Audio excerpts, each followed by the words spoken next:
Good morning to you. Hope your Monday is off to a great start. Welcome to the broadcast. If you are just joining us this morning, then we have the lovely Aubree-Anna with us this morning. Beautiful mama of 3. Thank you. I know. Oh my gosh. Married 16 years, which Married is wonderful. 16 years. That's beautiful. It What really makes is. it beautiful?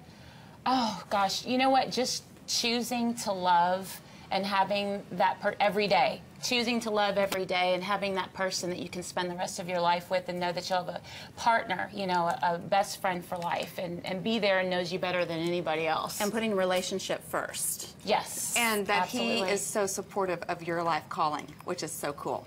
Yeah, he really, really is. I mean, he plays the second role, but he's really the first. He's so your he's anchor. the first at home, yeah. Aubree-Anna has a beautiful voice, by the way. That's what we're talking about this morning. Her talent is just incredible and undeniable. And you're actually going to perform for us again this morning. I'm excited. And you're going to tell us all about a new project that you're working on that includes a film, a new film that you've done the music for. So we're so glad that you're sticking around with us this morning. Well, thank you guys for having me. And you guys are like the beauties over here at the table here. Oh, come on. No, keep going. Susie's trying so hard not to crack a joke right now. Did you all see the SAG Awards this weekend? Of course, it is award season, and the Screen Actors Guild Awards were on this weekend, and really amazing moments, I think, for award shows, because so often the speeches really aren't that inspiring. And you know, I know we talk about fashion, and we have a whole thing coming up about yes, that. Yes, at 10:30. Don't forget, you want to stay tuned for this, especially if you love fashion, because our Style Squad is back, which is brought to you by Tootsie's, and we're here breaking down the good, the bad, the ugly, the oh no she didn'ts of the SAG Awards, which is happening today for the SAG Awards, next Monday for the Grammys, and then March 3rd for the Oscars. So. Well, there were a few moments, but one in particular, and I'm sure you'll be talking about this with the Style Squad too. It was Miss Rita Moreno, who we've had the opportunity to talk to here on the show that Susie did.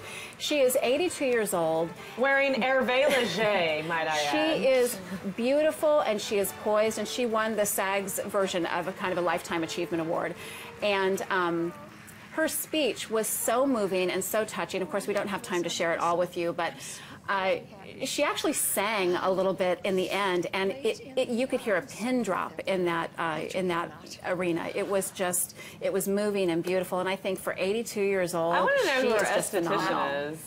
Well, she went up there and she was kicking her leg. I think, of course, she's an actress, a dancer, a singer. She's first-class dancer, an actress, amazing entertainer. But I'll tell you what, she's still on stage too. Yeah. She was doing Chicago. Right. I don't know what she's doing right now, but she's just phenomenal. And I heard that Matthew McConaughey gave a really powerful speech as well. He did, and I thought his speech was really nice, because it wasn't like, oh, thanks Mom, thanks Dad, thanks whatever. It was a speech talking directly to the actors, because of course the Screen Actors Guild Awards are given by actors to other actors. And he spoke to actors about their craft, and honestly, it's the first time that I've ever really understood what it must be like to be an actor and do well at your job, or have that moment that he calls like that sweet spot where you are walking and breathing and living and seeing as that character. And you could see people in the audience, all the actresses and actors saying, well, and I would say this is probably, the SAGs probably have to be a really kind of honorable award to win, because it's like by you your said, peers. it's by your peers. It's basically kind of being voted as like most popular in high school, or like, when all your classmates vote on who's most likely to succeed, or who's most whatever. I'm kind of trying to find a funny way to comparison, or like Miss Congeniality in pageants is always voted by the other girls. So it's got to be a big honor that your peers respect your craft. And by the way, girls, Maggie Smith from Downton Abbey won. Yeah. She won an award. Nice. So yeah, it They're was a great obsessed show. with Downton Abbey. I've never even seen it. It was a great show, and lots of great fashion, and that is coming up this morning at 10:30 with our Style Squad, brought by Tootsie's. Okay, the countdown to the Super Bowl is just 2 weeks away, and when the broadcast continues, we'll tell you why one North Texas boy is counting down the days. Look at that smile.